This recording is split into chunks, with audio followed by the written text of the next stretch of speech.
सासू माँ बदल गई।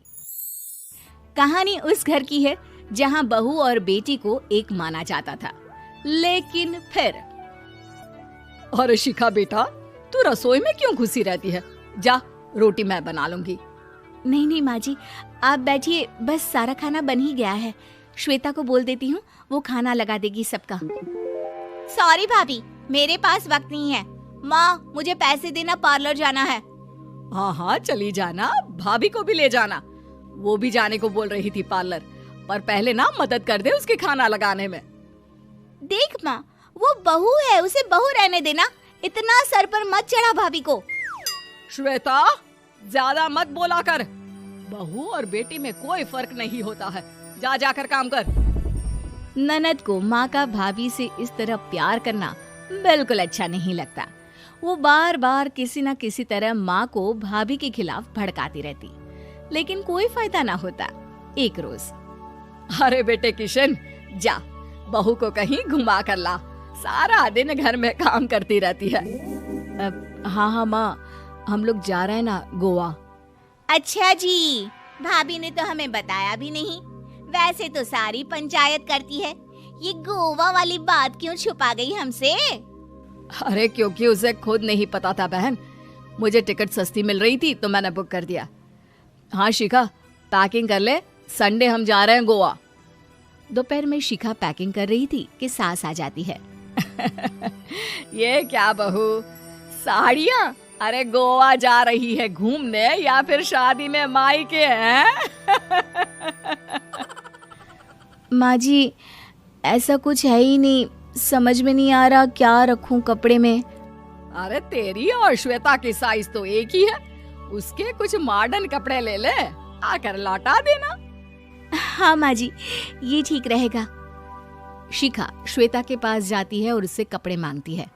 ना जी ना, मैं अपने कपड़े ना दूं, वैसे भी फैल जाएंगे मेरे कपड़े, बहुत महंगे वाले हैं। शिखा मुंह लटकाकर कमरे में आ जाती है तो सास कहती है, चल तैयार हो जा, तुझे मैं शॉपिंग करा कर लाती हूँ गोवा की। बस फिर क्या था, सास बहू निकल जाते हैं मार्केट और एक से बढ़कर एक ड्रेस खरीद कर घर आते हैं। पहले बता देती कि नए कपड़े दिलाने वाली है भाभी को, तो मैं अपने ही दे देती ना भाभी को, मुझे दिला देती नए कपड़े। देख श्वेता, परिवार का मतलब सबके साथ रहना होता है, ना कि सिर्फ अपना सोचना। वैसे भी तुझे अच्छे संस्कार सीखने चाहिए। और रही बात कपड़ों की, तो शिखा, आज से घर पर भी तू मॉडर्न कपड़े ही पहनेगी। कोई जरूरत नहीं है ये साड़ी वाड़ी लपेटने की। अब क्या था, घर पर श्वेता और शिखा एक जैसे रहते। एक बार पड़ोसन आती है। अरे बेटा, अपनी माँ को तो बुलाना जरा, बात करनी है। शिखा सास को बताती है और रसोई में चली जाती है। ये आपकी बेटी बहुत बड़ी हो गई है, इसके लिए एक रिश्ता है, कहो तो बता दूं। ये बेटी नहीं बहू है, घर में सब एक जैसा ही रहता है। वैसे मेरी बेटी भी बड़ी हो गई है, कोई रिश्ता हो तो जरूर बताना। पड़ोसन रिश्ता लेकर उन लोगों के घर आती है। तब श्वेता की होने वाली सास कहती है, तो ये घर है, कितने मंजिल का है? और ये बहू ने आपकी क्या पहन रखा है, जीन्स टॉप? अरे भाई, साड़ी वाड़ी नहीं है क्या इसके पास? देखिए, सर्दी है तो साड़ी में बहू कैसे मैनेज करती, वैसे पहनती है साड़ी भी।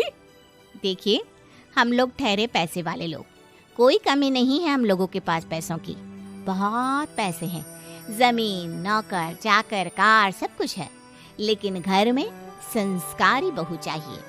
समझ रही हैं ना आप? सास कुछ कहती कि श्वेता बोल पड़ती है, हाय रे, नौकर चाकर से लेकर जमीन, कार, पैसा, हाँ हाँ, मुझे रिश्ता मंजूर है, मंजूर है मुझे। अरे रुक जा श्वेता, मैं बात कर रही हूँ ना। देखिए, हम लोगों के घर इतनी आजादी नहीं मिलेगी। अरे हाँ कर देना माँ, हाँ कर दे जल्दी से। सास क्या करती, बेटी की शादी ऐसे घर में कर देती है जहाँ ना उनके विचार मिलते हैं और ना ही आचार। शादी के बाद एक रोज फोन पर, श्वेता बेटा, एक बार घर आ जा, बहुत दिल करता है तुझे देखने का। माँ, वो घर पर बहुत काम होता है, कैसे आऊँ? बड़ा घर है, लेकिन आने जाने वालों की लाइन ही लगी रहती है। बेटा मैं तो जानती थी उस घर का हाल, लेकिन तू ही नहीं मान रही थी। माँ देख, हर घर का यही हाल है। तेरी बेटी को यहाँ घूंघट हटाने की परमिशन नहीं है और एक तरफ भाभी स्कर्ट पहनकर घूम रही है। बेटा मुझे क्या पता था कि मेरी बेटी को ससुराल के नाम पर पिंजरा मिल जाएगा। अच्छा माँ, फोन रखती हूँ, सास को गर्मा गर्म रोटी खिलानी है। तुम लोगों की तरह नहीं कि एक रोटी बनाओ, एक सब्जी बनाओ, फिर सारा दिन फ्री होकर घूमो। सास फोन तो रख देती है, लेकिन सोच में पड़ जाती है कि एक तरफ बेटी जिसे कोई आजादी नहीं, वहीं दूसरी तरफ बहू जिसे देखकर लगता ही नहीं कि उसकी शादी भी हुई है। अगले रोज। शिखा, अरे ओ शिखा। हाँ माँ, क्या हुआ? कुछ चाहिए आपको? मैं जिम जा रही थी। जिम के कपड़ों में बहू को देखकर सास को घूंघट में अपनी बेटी का ख्याल आता है। देख बहू, घर में बहू की तरह रहा कर। इतने टाइट कपड़े पहनकर जिम जाना पसंद नहीं मुझे। जा जाकर रोटी बना। रोटी? माँ अभी तो शाम की 6 बजे हैं, इस वक्त रोटी? अब क्या मेरे खाने पीने पर भी पहरा है? अरे जब मर्जी तब मैं अपने घर में खा भी नहीं सकती क्या? बहू को अजीब लगता है। वो समझ नहीं पाती कि जो सास कल तक इतनी सपोर्टिव थी, उन्हें अचानक से क्या हो गया। वो किचन में जाती है, गरम रोटी के साथ 2 तरह की सब्जी, रायता, सलाद सब लेकर सास के पास आती है। माँ जी, खाना। इतना सारा खाना? राक्षस समझा है क्या मुझे? रोटी मांगी थी मैंने गर्मा गर्म बस। पर माँ जी, रोटी खाती किससे आप? सब्जी तो बनानी थी ना। अरे भूख मर गई मेरी तेरी बहस से। जा जाकर काम कर, अंदर पूरी रसोई साफ कर। बहू अंदर चली जाती है। थोड़ी देर में श्वेता घर आती है। अरे शिखा जल्दी से चाय ला, पकवान बना, मेरी बेटी आई है। अरे नहीं नहीं माँ, ड्राइवर बाहर खड़ा है। मैं तो घर का कोई सामान खरीदने के बहाने यहाँ आ गई हूँ, मुझे जाना होगा। अरे बेटा, पर कितने दिनों बाद देख रही हूँ तुझे, रहने आ जाना 2-4 दिन के लिए। आ जाऊंगी माँ, जब मेरी सास मरेगी तब। मैं तो रोज मन्नत मानती हूँ कि मेरी सास मर जाए तो अच्छा है। अच्छा चल, जा रही हूँ माँ।